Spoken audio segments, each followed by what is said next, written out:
Tepat di jantung negara Muslim, ada tempat di mana para wanita mengenakan rok pendek dan berdansa sepanjang malam. Tempat mereka menjalankan perusahaan dengan puluhan karyawan pria. Di sini, hidangan pernikahan dimasak dalam panci besar, roti dipanggang dengan cara yang unik, dan senyum bersinar cerah dengan gigi emas. Uzbekistan aneh, penuh semangat, dan penuh kejutan. Mari selami 15 fakta mencengangkan tentang negara yang kurang dikenal ini. Nomor 15. Negara yang terkurung daratan ganda. Terletak di jantung Asia Tengah, Uzbekistan adalah negara yang terkurung daratan. Namun, yang membuatnya benar-benar istimewa adalah ini. Uzbekistan adalah satu dari dua negara di dunia, bersama dengan Liechtenstein, yang dianggap memiliki daratan ganda. Ini berarti tidak hanya tidak memiliki garis pantai, tetapi semua negara tetangganya juga terkurung daratan. Dengan luas sekitar 173.000 mil persegi, Uzbekistan kira-kira seukuran California. Ini adalah negara terbesar ketiga di Asia Tengah dan merupakan rumah bagi banyak hal yang menarik dan misterius. Nama Uzbekistan berarti Tanah Uzbek, suatu kelompok etnis yang mencakup lebih dari 80% dari lebih dari 35 juta penduduknya. Ini adalah negara yang paling padat penduduknya di Asia Tengah. Dan yang lebih mengesankan lagi, negara ini memiliki tingkat literasi yang hampir sempurna, yakni 99%, setara dengan banyak negara maju. Uzbek adalah bahasa resmi, tetapi bahasa Rusia juga digunakan secara luas. Statistik menunjukkan Uzbekistan menikmati hingga 265 hari cerah dalam setahun. Namun, cuaca tidak selalu cerah dan hangat sepanjang tahun. Musim panas bisa sangat terik, mencapai 45 derajat Celcius, sementara musim dingin bisa turun di bawah minus 20 derajat Celcius. Menariknya, iklim yang keras inilah yang menghasilkan beberapa melon termanis di dunia. Fakta menarik lainnya, Uzbekistan pernah menjadi pusat jalur sutra, persimpangan yang dilalui para pedagang, penjelajah, matematikawan, dan astronom dari Eropa hingga Cina. Saat ini, kota-kota seperti Tashkent, Samarkand, dan Kokand direkomendasikan sebagai tempat wisata yang terkenal dengan arsitekturnya yang unik, sejarah yang kaya, dan situs budaya yang semarak. Nomor 14. Sebuah tanah yang diam-diam memendam keinginan untuk merdeka. Ketika Anda mendengar nama Karakalpakstan, Anda mungkin berpikir itu adalah negara merdeka di suatu tempat di Asia Tengah. Kenyataannya, ini adalah Republik Otonom di Uzbekistan. Yang mengejutkan adalah bahwa Karakalpakstan meliputi hampir 40% dari total luas negara itu, yang berarti wilayah otonom ini sekitar sepertiga dari luas Uzbekistan itu sendiri. Namun, Perserikatan Bangsa-Bangsa dan semua negara di seluruh dunia mengakuinya sebagai bagian dari Uzbekistan, bukan negara merdeka. Populasi Karakalpakstan hanya sekitar 2 juta jiwa, tetapi mereka memiliki konstitusi parlemen sendiri, dan yang paling menonjol adalah pernah memiliki klausul yang mengizinkan referendum kemerdekaan dalam kondisi tertentu. Meskipun klausul ini baru-baru ini dihapus oleh pemerintah pusat dalam upaya mengurangi otonomi, kerinduan masyarakat Karakalpakstan akan kemerdekaan dan pemerintahan sendiri masih tetap ada. Karakalpakstan memiliki bahasa Turki mereka sendiri, pakaian sulaman tangan yang berwarna-warni, rumah berkubah tradisional, dan kehidupan budaya yang berpusat pada perburuan dan penangkapan ikan. Di ibu kota Nukus, Museum Seni Savitsky merupakan harta budaya tersembunyi yang memamerkan puluhan ribu karya avant-garde. Kehidupan di Karakalpakstan sulit, sedikit sumber daya, sedikit industri, dan hampir tidak ada gedung tinggi. Ironisnya, banyak penduduk meninggalkan wilayah tersebut untuk mencari peluang yang lebih baik di bagian lain Uzbekistan. Pada tahun 2022, ketika pemerintah pusat mencoba menghapus hak memisahkan diri dari konstitusi, Karakalpakstan meletus dalam protes. Apa pendapat Anda tentang tempat ini? Menurut Anda, mengapa Karakalpakstan sangat menginginkan kemerdekaan? Bukankah mereka akan lebih diuntungkan jika tetap menjadi bagian dari Uzbekistan? Jika Anda ingin tahu jawabannya, berikan komentar 2 kali di bawah, dan kami akan berbagi lebih banyak jawabannya di kolom komentar. Nomor 13. Apakah perempuan merupakan warga negara kelas 2 di Uzbekistan? Ada stereotip bahwa Uzbekistan adalah negara Muslim konservatif di mana kaum perempuan menjadi bayangan diam di belakang kaum laki-laki, bercadar lengkap, dan patuh kepada suami mereka. Namun, jika Anda pernah mengunjungi Tashkent di musim panas, Anda akan segera menyadari bahwa kenyataan tidak seperti rumor. Wanita Uzbekistan tidak hanya tidak menutupi wajah mereka, Tetapi mereka juga mengenakan rok pendek, celana jeans, kaos oblong, kemeja yang diikat, dan bahkan atasan yang tidak dikancingkan saat suhu mencapai sekitar 40 derajat Celcius. Sama seperti wanita di Milan atau Los Angeles, pakaian tradisional seperti gaun brokat panjang, atasan bersulam, atau jilbab biasanya disediakan untuk acara-acara khusus, pernikahan, atau acara keagamaan, bukan sebagai seragam sosial sehari-hari, seperti yang mungkin dipikirkan beberapa orang. Di kota-kota besar, perempuan menjalankan bisnis, mengajar di universitas, bekerja di media dan politik, dan bahkan bisa menjadi bos dari staf yang semuanya laki-laki. Di angkutan umum, pria Uzbekistan masih mempraktikkan kesopanan kuno dengan memberikan tempat duduk, membantu membawa tas berat, dan membukakan pintu untuk wanita. Ini bukan karena mereka menganggap wanita lemah, tetapi karena tradisi melihat ini sebagai kesopanan dasar. Yang mengejutkan, statistik menunjukkan bahwa 17,5% politisi di Uzbekistan adalah perempuan, menjadikannya negara ketiga di antara negara-negara bekas Soviet untuk representasi perempuan, tepat di belakang Belarus dan Latvia, dan jauh lebih tinggi dari Rusia, yang hanya 9,8%. Berkat kemajuan ini, semakin umum bagi wanita Uzbekistan untuk berkencan dan menikah dengan orang asing. Proses berpacaran itu mudah, tetapi menikah bisa jadi cukup rumit. Jika Anda ingin mengetahui lebih lanjut tentang prosesnya, berikan komentar 4 kali di bawah, dan kami akan membagikan detailnya. Nomor 12. Seni berjalan di atas tali. Siapakah yang akan berjalan di atas tali setipis benang yang tergantung di udara, hanya untuk mendapat tepuk tangan? Kedengarannya gila, tetapi di Uzbekistan, ini adalah seni yang dihormati dan dirayakan, hampir sepopuler sepak bola atau pernikahan. Pertunjukan kereta gantung yang disebut Darbos adalah salah satu pertunjukan yang paling disukai penonton di festival besar seperti Nafruz, Hari Kemerdekaan, atau Pekan Raya Desa musim panas. Dan itu bukan hanya untuk bersenang-senang. Banyak seniman Darbos dapat berjalan di atas tali setinggi 50 meter. Para pemain umumnya mengenakan kostum panjang bersulam berwarna putih, topi tradisional, dan sepatu lembut, serta melangkah ringan seakan melayang. Namun, ingat, mereka berjalan di atas tali yang direntangkan di antara gedung-gedung atau melintasi panggung dengan tabuhan drum dan sorak-sorai penonton. Yang lebih menarik lagi, Darbos bukan sekadar hobi yang unik. Ini adalah tradisi budaya yang diwariskan dari generasi ke generasi, dengan beberapa keluarga menghususkan diri dalam Darbos selama berabad-abad. Jadi, kalau suatu saat Anda berada di Uzbekistan dan melihat orang-orang menatap ke langit alih-alih ponsel mereka, kemungkinan besar ada pahlawan tali yang menahan napas orang banyak. Apakah Anda cukup berani untuk menonton tanpa menutup mata? Nomor 11. Apakah semua pria memiliki banyak istri? Anda mungkin tidak mengetahuinya. Tetapi hukum Uzbekistan secara tegas melarang poligami. Jika seorang pria kedapatan hidup dengan lebih dari satu istri, baik mereka menikah secara adat atau tidak, ia dapat menghadapi sanksi administratif atau bahkan tuntutan pidana. Kebanyakan orang Uzbekistan, terutama di kota-kota, sangat menentang poligami. Namun, kenyataannya lebih kompleks. Menurut Al-Quran, seorang pria dapat memiliki hingga 4 istri jika ia mampu menafkahi mereka semua. Di negara yang 90% penduduknya beragama Islam, poligami masih cukup umum. Banyak pria yang mengadakan upacara istri kedua atau ketiga dalam cara tradisional Islam, disaksikan oleh keluarga, teman, dan terkadang seorang imam, tanpa dokumen resmi pemerintah. Pernikahan yang tidak terdaftar ini tidak dilindungi oleh hukum. Artinya istri kedua tidak memiliki hak warisan, tidak mendapat pensiun, dan tidak ada pengakuan hukum. Mereka sepenuhnya bergantung pada pria itu. Meski demikian, banyak wanita, khususnya yang sudah tua, bercerai, atau janda, setuju menjadi istri kedua karena alasan ekonomi atau sosial, dengan keyakinan bahwa hal itu lebih baik daripada hidup sendiri di tengah masyarakat yang menghargai pernikahan. Apa pendapat Anda tentang poligami di sini? Apakah Anda ingin merasakan hidup dengan 4 istri di sekitar Anda? Bagikan pemikiran Anda di kolom komentar. Nomor 10. Tashkent di malam hari. Ketika Asia Tengah tidak pernah tidur.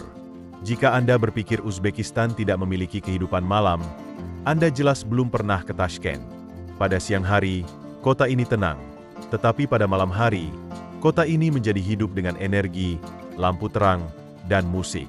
Jalanan di pusat kota, yang disinari matahari di siang hari, berubah menjadi jalan ramai yang dipenuhi mobil Chevrolet putih, simbol nasional. Berlayar menuju pusat hiburan, Tashkent memiliki segalanya untuk malam yang tak terlupakan. Bar atap yang apik dengan pemandangan menara TV, pub gaya Eropa Timur yang nyaman dengan musik akustik, dan klub-klub yang ramai tempat DJ lokal memadukan deep house dengan lagu-lagu rakyat Asia Tengah. Banyak tempat yang buka sampai jam 3 atau 4 pagi. Bahkan ada kafe yang buka 24 jam sehari, 7 hari seminggu, di mana para pelajar, anak muda, dan pasangan berkumpul untuk mengobrol, bekerja, atau sekadar menunggu matahari terbit karena malam terlalu indah untuk diakhiri. Menariknya, wanita Uzbekistan keluar di malam hari bukanlah hal yang tabu atau sensitif. Sebaliknya, mereka berpakaian modern, bergaya, dan percaya diri, menikmati koktail, membicarakan bisnis, atau menari di bawah lampu LED yang terus menyala. Beberapa band jalanan tampil tepat di trotoar dengan gadis-gadis bernyanyi dan bertepuk tangan, para pria bermain gitar, dan kerumunan orang bersorak, menciptakan suasana romantis yang menyaingi Paris atau Madrid. Dan jika Anda berpikir Tashkent akan sepi setelah pukul 11 malam, berjalan-jalanlah di sekitar Timor Square atau kota tua dekat Chorsu Bazar. Anda akan menemukan kedai makanan larut malam masih buka, kebab panas, dan gelak tawa bergema di bawah langit berbintang. Nomor 9. Tren Senyum Emas. Ini bukan suatu kebetulan. Uzbekistan adalah rumah bagi tambang emas Muntowu, tambang emas terbuka terbesar kedua di dunia. Emas di sini bukan hanya untuk ekspor. Hal ini terjalin erat dalam kehidupan sehari-hari dengan cara yang unik. Menghias kubah, memberi hiasan pada kue kering, dan yang paling penting, menutupi gigi. Ya, Anda tidak salah dengar.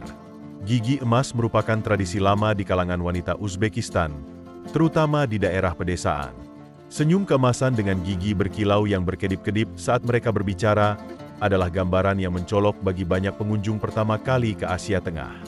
Di sini, semakin banyak gigi emas yang Anda miliki, semakin kaya Anda dianggap, seperti jam tangan mahal atau tas desainer di barat. Klinik gigi di Uzbekistan menawarkan mahkota emas, kawat gigi emas, dan bahkan ukiran kecil pada gigi berdasarkan permintaan.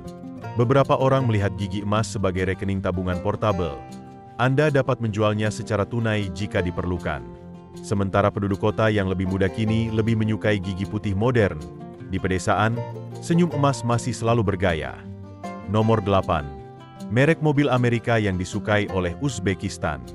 Jika Anda mengunjungi Uzbekistan dan bertanya-tanya mengapa 4 dari setiap 5 mobil yang Anda lihat adalah Chevrolet, Anda tidak salah.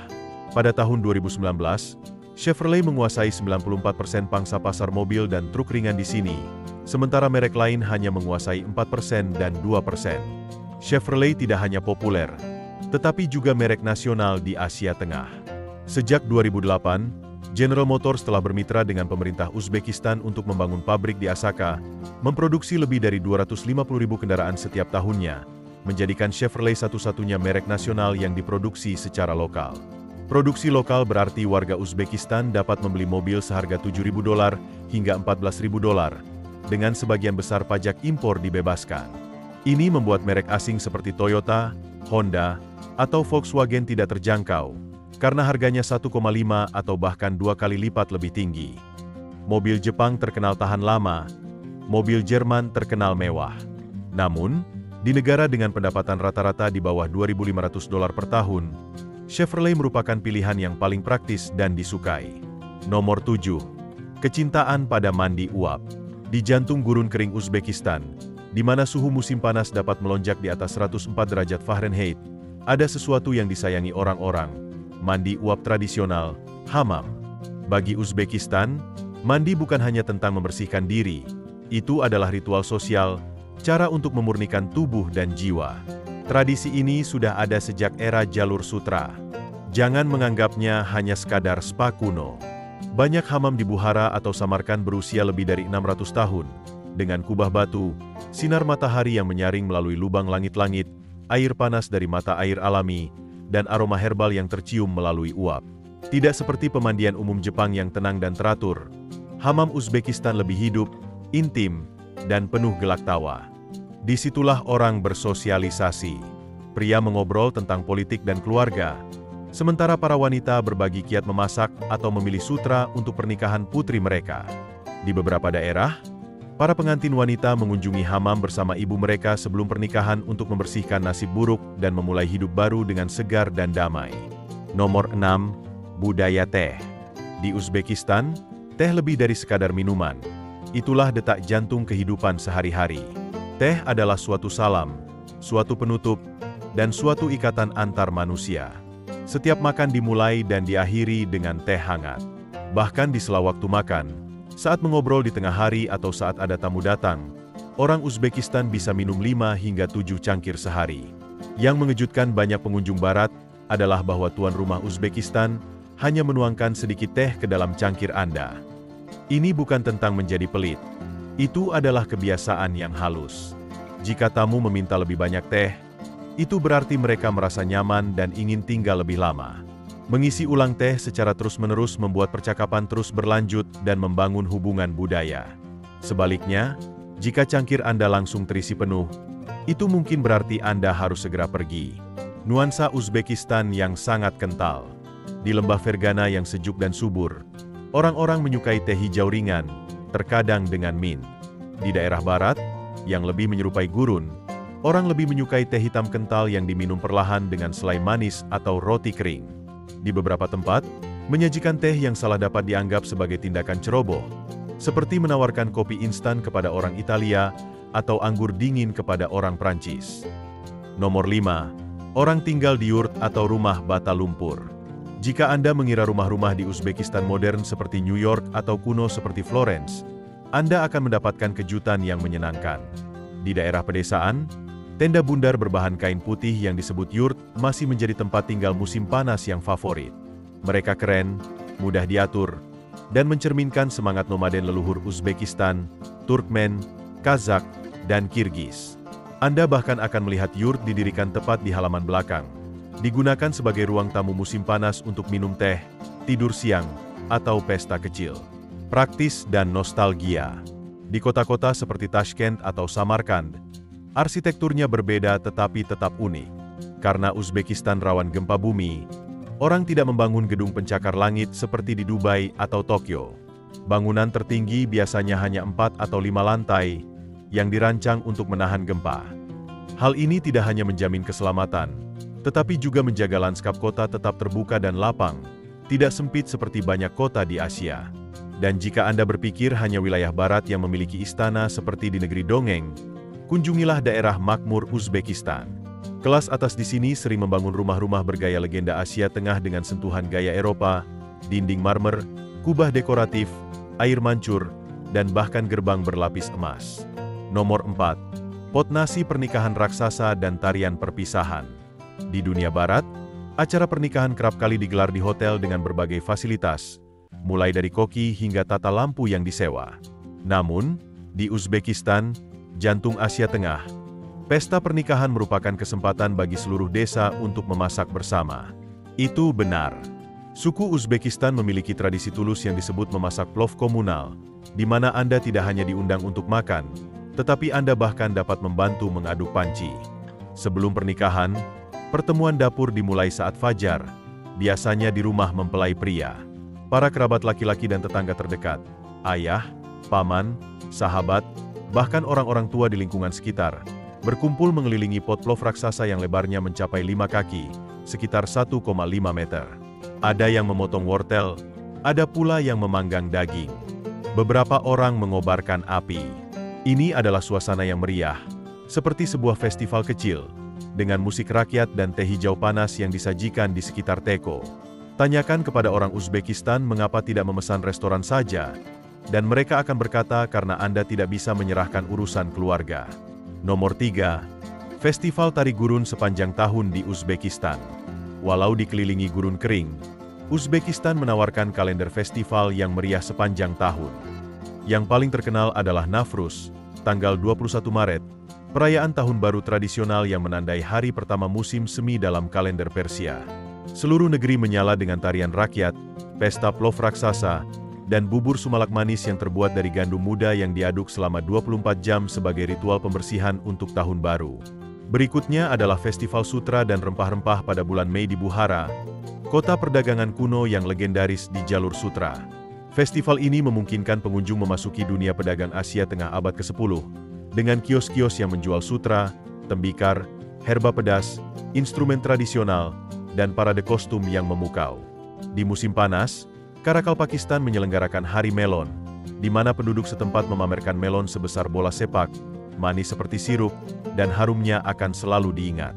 Musim gugur menghadirkan Festival Budaya Samarkand, di mana para seniman dari lebih dari 50 negara berkumpul di Registan Square yang megah untuk menampilkan musik tradisional, tarian rakyat, dan peragaan busana yang terinspirasi oleh tekstil Asia Tengah.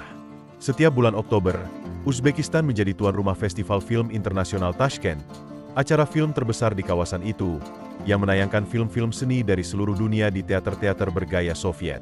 Nomor 2. Surganya para pecinta kuliner. Hidangan paling ikonik adalah plov, nasi pilaf yang dimasak dengan daging domba, wortel, bawang bombay, dan bawang putih, yang disajikan dengan buncis, kismis, atau telur puyuh. Tapi plov bukan hanya nasi goreng, ada lebih dari 60 variasi di seluruh negeri. Dan di Tashkent saja, Anda dapat menemukan pot plov yang disajikan kepada lebih dari 1.000 orang dalam acara pernikahan tradisional. Uzbekistan bahkan memecahkan rekor dunia Guinness dengan plov yang beratnya hampir 7 ton. Ya, Anda tidak salah dengar. Ini adalah hidangan nasi nasional yang dimasak dengan burung bangau. Roti naan di Uzbekistan hampir dianggap sakral. Dilarang menaruh roti secara terbalik atau di tanah, karena orang mempercayai bahwa hal itu tidak menghormati berkat surga. Setiap daerah memiliki gayanya sendiri. Beberapa orang membuat roti berbentuk matahari, sementara yang lain menggunakan cetakan untuk membuat pola geometris yang tampak seperti seni yang dapat dimakan. Dan jika Anda berpikir hanya Eropa yang memiliki keju spesial, cobalah susu fermentasi mar, kumis, bir putih dengan kadar alkohol ringan. Minuman tradisional ini memiliki rasa asam, kuat, dan lembut. Sebuah kejutan yang menyenangkan bagi selera orang barat. Nomor 1. Biaya hidup di Uzbekistan. Biaya hidup di Uzbekistan termasuk yang terendah di dunia, terutama dibandingkan dengan standar Amerika atau Eropa. Di sini, Anda dapat menikmati hidup seutuhnya dengan harga makan malam di New York per hari. Misalnya, harga satu porsi makanan di restoran setempat adalah sekitar $3 hingga $5, sementara harga satu porsi makanan mewah ala barat berkisar antara $10 hingga $15.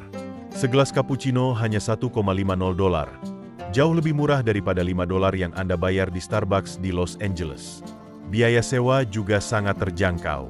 Apartemen satu kamar tidur di pusat Tashkent biayanya sekitar $250 hingga $400 per bulan, dan di luar pusat, harganya hanya $150 hingga $250. Utilitas bulanan, listrik, air, internet, dan gas. Untuk apartemen menengah hanya sekitar $40 hingga $60, dan internet kecepatan tinggi biayanya $10 hingga $15 per bulan. Untuk transportasi, tiket bus atau metro hanya 15 sen hingga 20 sen per perjalanan. Dan taksi kota biasanya biayanya tidak lebih dari $2 hingga $4. Jika Anda menyewa mobil, bahan bakarnya sangat murah, sekitar $2 per galon, hampir setengah harga di AS. Total biaya hidup bulanan untuk satu orang yang hidup nyaman di Tashkent biasanya berkisar antara $500 hingga $700. Dengan biaya sebanyak ini, menurut Anda apakah Uzbekistan bisa menjadi tempat yang ingin Anda kunjungi atau bahkan tinggal? Jika ya, berikan komentar Anda. Kami baru saja menjelajahi tanah Uzbekistan yang indah bersama-sama. Terima kasih telah menonton dokumenter perjalanan hari ini sampai akhir. Kami berharap Anda akan terus bergabung dengan kami dalam perjalanan berikutnya untuk menemukan keajaiban dunia.